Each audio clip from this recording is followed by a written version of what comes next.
If you look at the realities of this budget, first and foremost, let's make a simple comparison between the first year, the first budget of the Buhari government, and the second one. And the language is being used. The first one was a budget of change. The second one was a budget of recovery and growth. And we're gradually moving out of recession based on the figures available. And if you look at it now, they say this is a budget of consolidation. As an analyst, if you look at what situation that we're moving from and we're moving into, does it really look like we're consolidating? Looking at the language of the president, that there is a premise on which we've started with the economy, are we really consolidating? No, I'm hoping that we're not consolidating, because to consolidate would mean that you've been doing things right all the while, and now you've arrived, and you're basically counting your beans right now and all of that. So I'm hoping that we're not consolidating, because we haven't started. You cannot consolidate what you haven't started, in my view, really. Like, I mean, I've told you in plain terms, if we're talking of an Angola with less than maybe 20 million people, budgeting $44 billion for its people, and we're talking of national budget. Some have even asked me about what about the regional budget, what about the states and all of that, compare the structure of government and all of that. The city of Johannesburg, this year 2017, is budgeting about $5 billion for the city, and that's 1 million people. There's less than 1 million people living in Johannesburg. The city of Cape Town is budgeting about $4 billion. I mean, Google is everybody's friend. We can actually find out. So I think we've been doing all of this budgeting and planning based on the knowledge that we have. And, like Alvin Toffler said about the illiterates of the 21st century, he said it will be that person who will not only learn, someone who will relearn and unlearn what they thought they knew. So we need to begin to unlearn a lot of things. We need to also begin to relearn a lot of, and then we need to begin to avail ourselves of knowledge around us. I mean, we're hitting below our weight. We're punching below our weight. We can do a whole lot better than we're doing right now. The way the problem usually comes is, government talks about we want to leave crude oil, and, I mean, this year there's this, a lot of,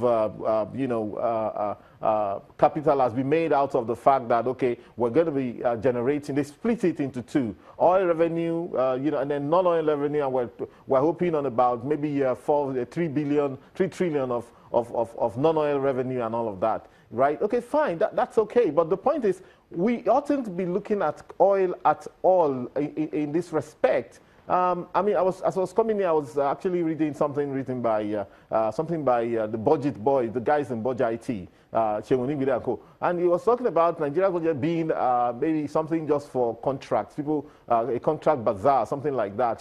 What we need to have in a proper budget is we need to populate the budget with a lot of assumptions. It cannot just be the assumption on crude oil price and crude oil volumes alone. And that's what we've been doing for time immemorial. We want to sell 2 million barrels a day or 2.5 million barrels a day, and we want to sell at $45 a day, and then everything flows from there. And every MDA comes, with what they want to buy. When you do it that way, I mean, you've lost the plot already. Mr. Fasua, if I may quickly butt in here, and the question will be, it doesn't look like you are very impressed with the outlook of the budget as presented by the president. As a person, as an analyst, this is perhaps your terrain.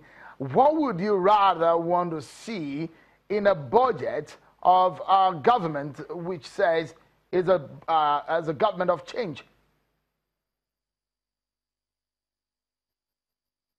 Oh, I really want to see, I want us to get out of the box entirely. Right, the problem is every budget you see is driven by the revenue, right? And, like I said, this budget again is about 20–25% of deficit, which is itself it's a lot in terms of percentages. Countries do 3%, 5% of deficit.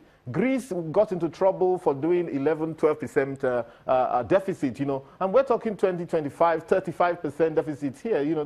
That's a lot, So what will I want to see? I want to see real change. I want to see us doing real figures. I want us to drive the revenues. We're not only losing out in terms of taxes. We're losing out in terms of taxes, in terms of rates, in terms of fines. People are not paying property taxes. People are not paying capital gains taxes in this country. People are not paying car taxes. People are not paying carbon taxes in this country. Let's round off this conversation with you, Mr. Fasua. Just a moment. Let's round off this conversation with this statement. The government wants to regularize the budgeting cycle. Do you see this happening? Just quickly before we go on this break.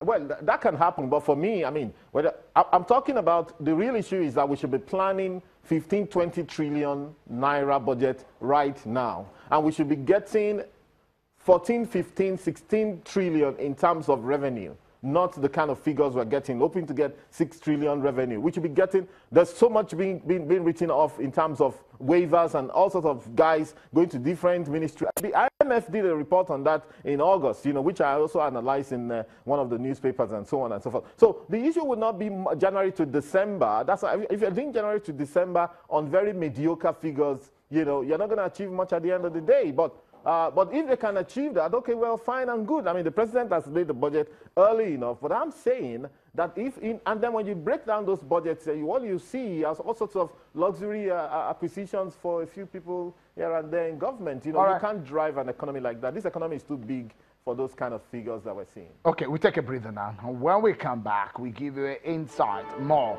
on this budget as the Center for Social Justice has broken these figures down. We hear from them. Join us again, everyone.